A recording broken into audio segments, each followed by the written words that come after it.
how do we get men to be more successful? How do we get men to like rise up and meet women where they're at? I just think it's foundationally the wrong question because how to say this in a way that is very simple, but I guess I don't know if people are gonna get it because it's not data driven. Men don't want to compete with women. I think that's just foundationally it. Men want to care for women.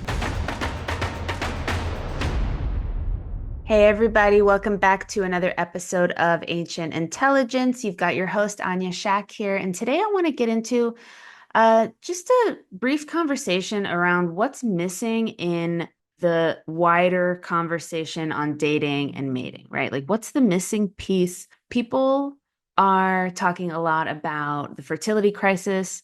People are talking a lot about economic crisis.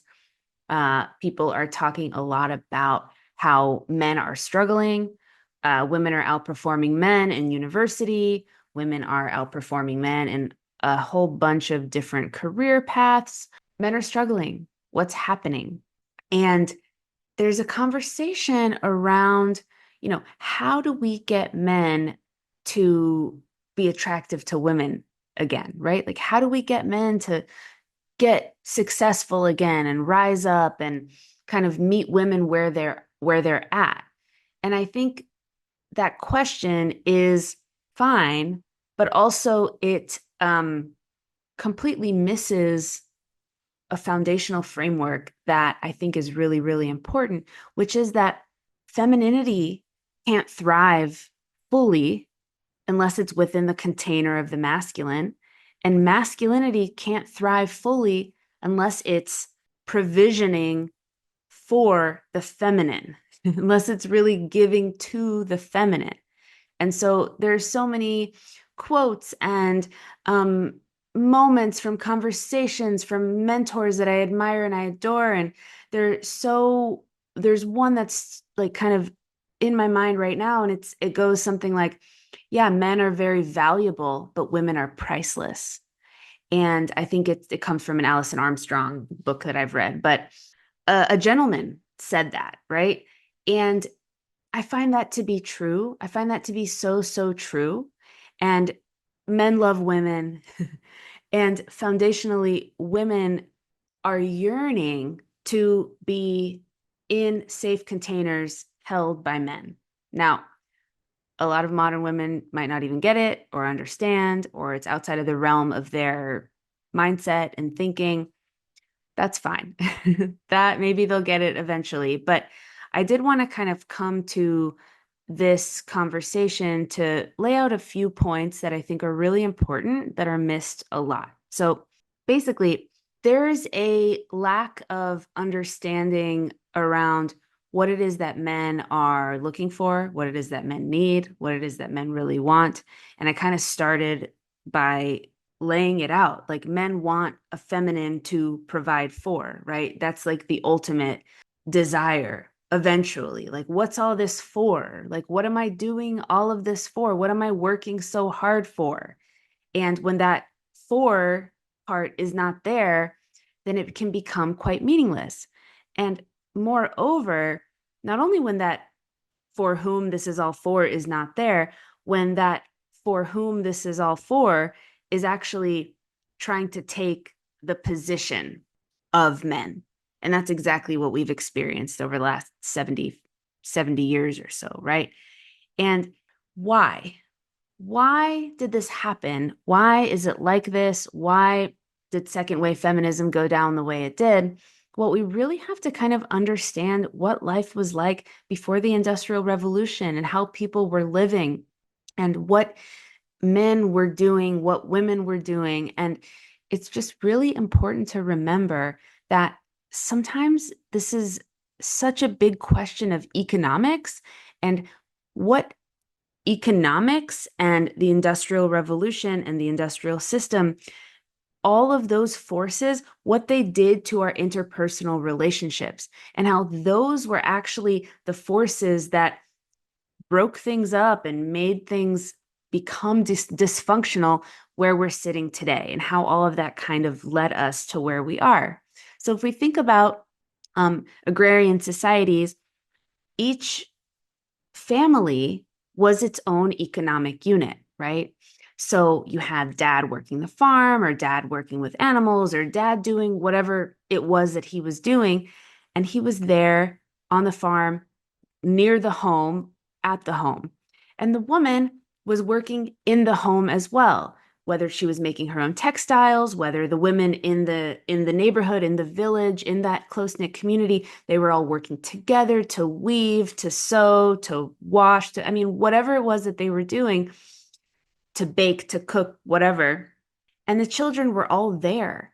And, it wasn't just mom and dad, right? It was the community, it was grandparents, it was neighbors, it was everyone was kind of involved within this community. And I'm even talking about Western society a couple of hundred years ago. We won't even go so far as to talk about Eastern societies and tribal societies, Western societies.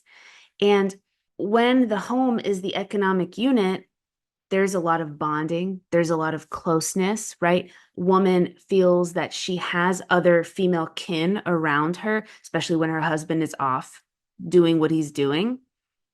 But he's always coming home, and they're always teaching the children, and the children are helpers, right? This was a time when people had 6, 7, 8 kids because they knew some of them wouldn't make it, some of them would be miscarriages. It's a real, like, real, non-precious survival lifestyle. Okay. And once things started to change and the industry moved from the home, right? The economic gains that you needed to find to be able to survive as a family, they moved from the home into industry. Now, suddenly, the man has to go into industry. And of course it has to be the man, because these were such dangerous places. These were 16-hour days, no days off. These were the coal mines, of course, and then other industries and factories. And people would die on the job. They were so dangerous. And of course, the women had to be home and be with the children, right? They had to be home, they had to care for the home. And so these jobs were so dangerous that that's how it went down, especially right at the beginning. And so right away, automatically, you already had a break, right? The bond was already broken in a way, like in a small way in the beginning. So you have the man now no longer at home, these crazy long hours, not having meals with the family, right? And then as time went on and time went on, um, things changed, of course. And then you've got the labor unions that started to become active the late 1800s here in the States, right? Early 1900s. You had especially women's work leaving the home, weaving, which was something that women did. It was a predominantly female thing to do at home. Weaving went into the industry. So women were out of a job, right? And so this cohesive economic unit that was the home was broken up. And so then as time went on and time went on, the suburbs, the suburbs became a thing. So it became more and more difficult to live inside of these big cities, right? People have left the farms. Now they're living in these big cities. It's dirty, it's hard. People are living in cramped quarters. So the suburbs, the mass suburbanization happened between, like, right after World War II all the way through the 60s. That was when people were moving out into the suburbs. And so then you've got uh, people that were together all day are now suddenly separated. And now the man's at work every single day, and the woman is by herself, but she's not only by herself with kin around, or family, or community, or a way to, walk down to the neighborhood, whatever shop, or take a walk down the neighborhood. She's now in a suburb. She's now far away from community, neighbors, family. Now we're getting into the nuclear system. Now we're getting into what we see as like 1950s, like housewife, husband comes home, hey, honey, I'm home. That's where we get into. And so we've essentially cut a woman off from her real innate need to be relational, right? And so we think about the big difference between men and women, right? And one of the big differences is men love things and women love people. We know that women are far more relationally motivated. Women care so much about relationships. Women have evolved through evolutionary biology and psychology to be the emotional and relational glue of a tribe, right? That doesn't just go away just because we're out in the suburbs now. That innate desire for community, to feel like she matters, to feel like she's actually contributing in the way that she was in those agrarian societies, right? That's all gone. That's all gone. And so if you think about it from that perspective, that creates this ripe space for feminism to kind of take off, right? And unfortunately, it took off in a way that said, hey, the men are off doing work. That's how you get successful. You need to become exactly like a man to find success. And that therein lies the whole issue, the whole problem. And industrialist capitalism loves this. If we really, really think about it, it's more people to add to the workforce. It's raising the GDP. It's very profitable for the for in industry. It's not good for relationships, right? And so it's really, really interesting thinking about things from that perspective. And there's so much to discuss on that front. And so now we can kind of start to understand like, okay, so now there's this narrative going, this narrative's being pushed that women need to go be like men, go do things like men, when in reality, what they're probably looking for was something more close to the agrarian way of life, but modernized, right?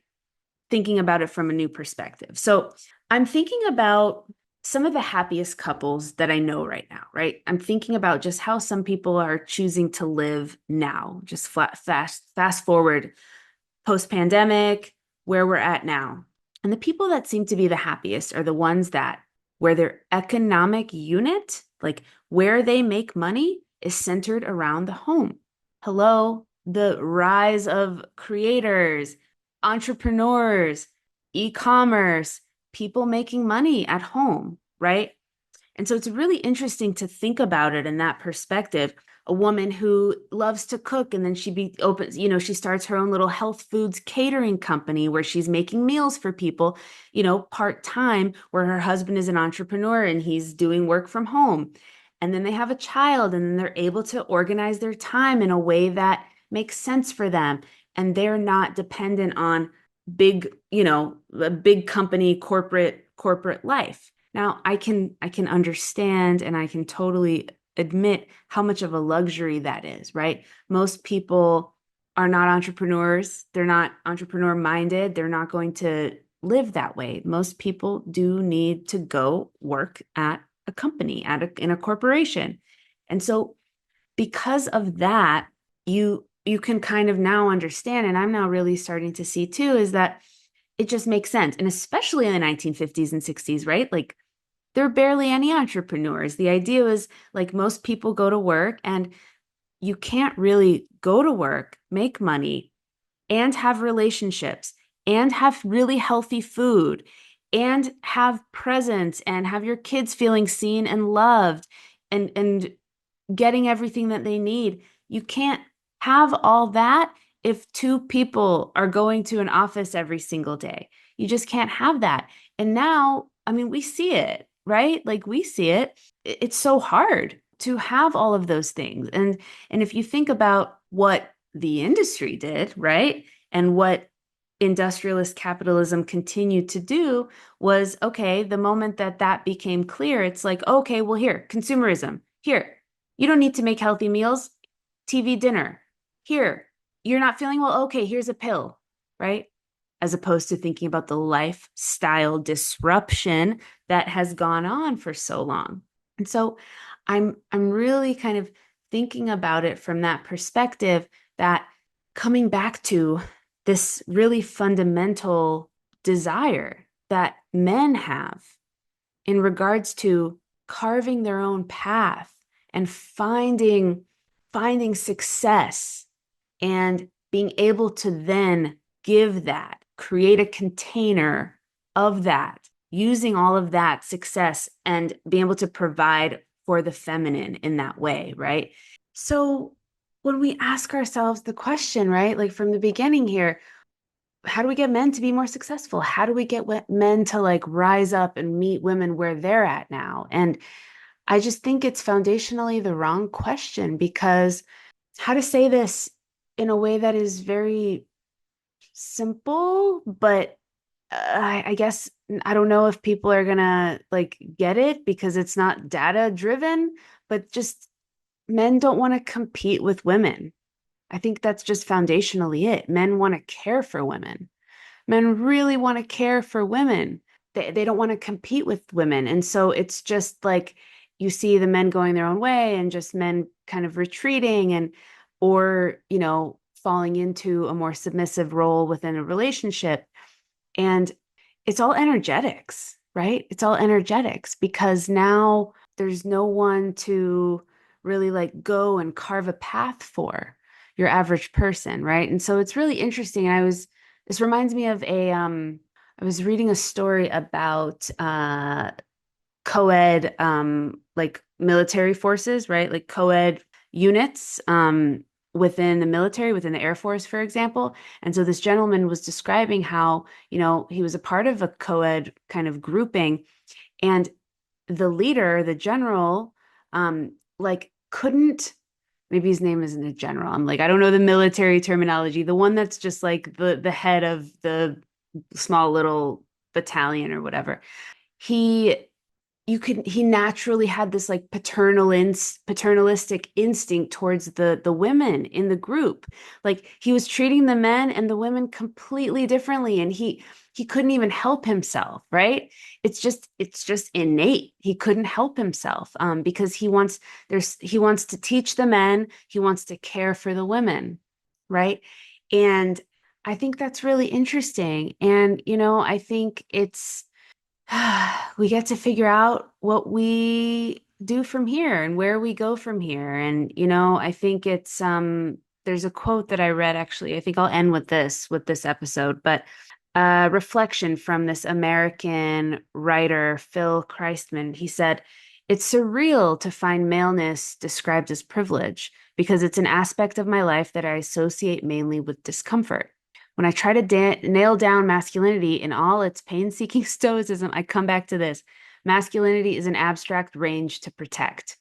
And so taking that in and really hearing this man speak what is true for him, it just it wakes up something that is really true for me and how important this is to men to be able to do this. And also, I'm sure the question will come up here around like, what about the like all of the oppression? What about the patriarchy oppressing women and all of that? And it's like it's one of those fallacies, right? It's the all men versus small tiny percentage of super elite aristocratic men or something like that, right? So the culture makes it seem like all men are privileged or all men have been oppressive and it's a tiny little like elite fraction class that is kind of running the show.